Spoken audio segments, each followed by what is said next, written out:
guys, welcome back to my channel. Today we will be doing a thrift flip. I haven't done a thrift flip in so long and I'm so excited for this one because I think it turned out really good, and the fabric I got was actually from an antique store, so this is like a one-of-a-kind piece. This is my inspiration. It was $70, so I made a much cheaper version. Also, I don't know if you noticed, but I got my hair cut short, so it used to be down like here, but I love it. It's so pretty. I loved how this thrift flip turned out. So if you do like this video, make sure you leave it a like and let's get straight into it.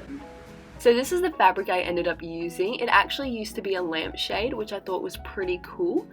But essentially what I did to start off was the day before this, I actually made the exact top I wanted to make, but I actually made it out of fabric that I didn't really care about to like practice how to make the top. So the reason I did this was because I had a very limited amount of the green fabric and I didn't want to stuff it up. So that was why I did it. But anyway, I'm just measuring out the part that will go around the waist.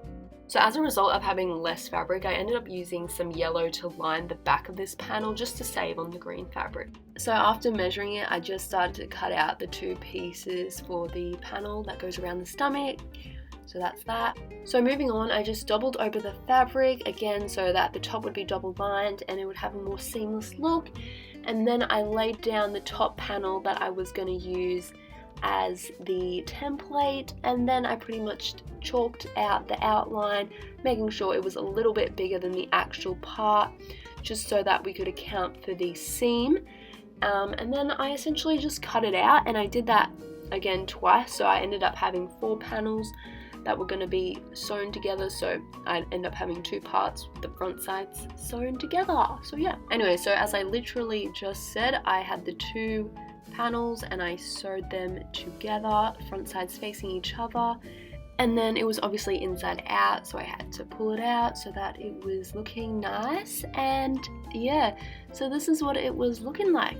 So this is when it got a little bit more complicated. So in those green panels, you can see I wanted to create some little pleats just to have a little bit more detail and a little bit more interest to the top, make it look a bit more high fashion, I guess.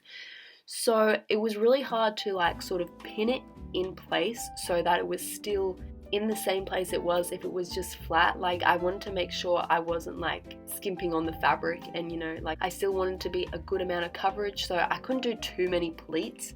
I did about 3 just so it would still be wide enough to cover everything. But yes, and then as you just saw, I put on the front panel on top of that all, so then essentially the 2 like bust panels were like inserted in between the 2 like rectangle panels, so then you couldn't see, you know, where it ended and where it began, and it looked really seamless and sleek.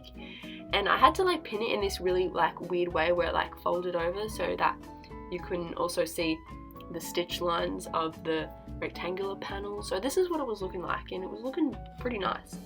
So now that it was all in place, I just started sewing it and it was really starting to come together, and I'm like, just like, wow, like I actually made something that actually looked really cool and I'm really proud of myself. But yep, this is me just making sure I get the front piece and the back piece and make sure everything's sewn together because we don't want anything hanging out, we don't want gaps and holes. So yeah, and then swiftly moving on, this is what it was looking like. So I just opened up those parts and then I had to like fold in the little top parts, and so that I could fold it back over and sew it without those panels getting in the way, because if I stitched that to that, oh, it would have just been a mess and I would have been very annoyed. But luckily I didn't. But anyway, I just folded it down and then I pinned it in place at the bottom so that once again we'd have a seamless look and you couldn't see any stitches. And then I just sewed along that line and it was looking really good, guys. Like I'm telling you, it was looking amazing. But before I show you just how good it did look, I had to pull it out of itself because once again it was inside out, and then voila, this is what it was looking like. Like it looks professional, like go me. Now this part is a little less exciting and fun, but it also means we're getting very close to the end. So pretty much what I did was, again, double over the fabric as you can see, and I started cutting out a right angled triangle. So this would end up being what tied up the top at the back. And And once again, I did this twice, so I ended up with 4 segments of fabric. You know the drill. And again, we did this to have the seamless look. You couldn't see any stitches. We love that. We're all about that. So that's what we did. So then we stitched 2 of those segments together, as you just saw, and then it was inside out, as you would assume, and I just pulled it out. So here is what it was looking like. As I said, nice and seamless. We can't see any stitches, so we love that. Moving on, I ended up folding the insides of the fabric in just so that when I sewed it together, I wouldn't have to do a triangle stitch to make sure it didn't fray. So I thought that would be easier, but I ended up ditching this technique because it made it really thick and hard to sew through, and the machine was not happy about it. But yeah, I just sewed them together again, front sides facing each other so that you couldn't see the seams from the front, and this is what it was looking like. So pretty much I just repeated that whole thing again for the other side, and then I moved on to the straps that were going to tie up the top at the neck. So pretty much what I just showed you, I did the exact same but in long rectangular pieces. So that's what this is. Again, front sides facing each other. We sewed it. Also, once again, once we sewed it, it was inside out, so we had to pull it out. And this was extremely hard because the fabric was just like so skinny, like there was nothing to like pull. Like, do you know what I mean? Probably not, but you know what I mean. Like, yeah, so that took a while. Again, did that for the other strap, and so I had 2 long straps.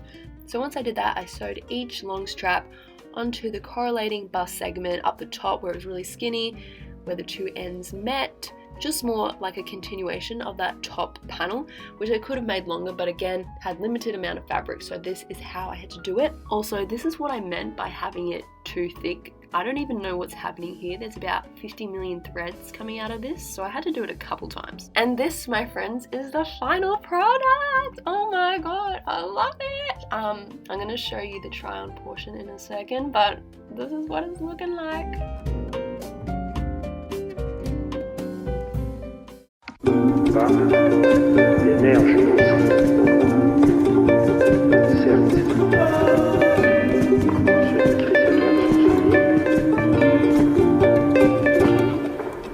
Let's go to Paris in the winter, share coffee under the Eiffel Tower, take your photographs by the fountain. You and I were born to be Parisians.